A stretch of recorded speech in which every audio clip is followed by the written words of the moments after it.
राधे राधे। हमारे YouTube channel में आप सभी लोगों का स्वागत है। छठ गीत प्रस्तुत करने जा रहे हैं। कैसा लगा कमेंट करके बताइएगा। लाइक शेयर सब्सक्राइब पूरा वीडियो देखिएगा। छठ के व्रत हम भूखली, पिया बण पर दे, पिया बण पर दे, जाई के ले आवताए सुगवा, पिया बण पर दे, पिया बण पर दे।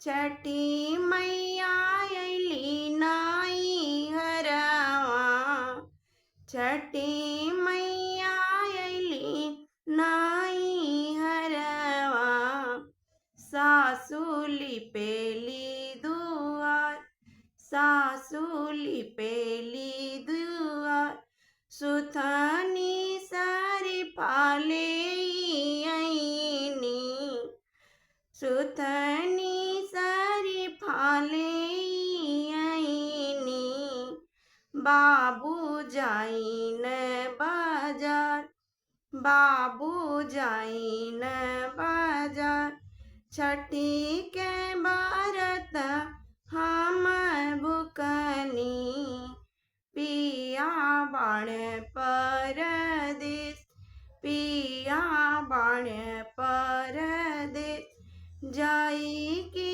ले आवता ए सुगवा, पिया बण परदेस, पिया बण परदेस।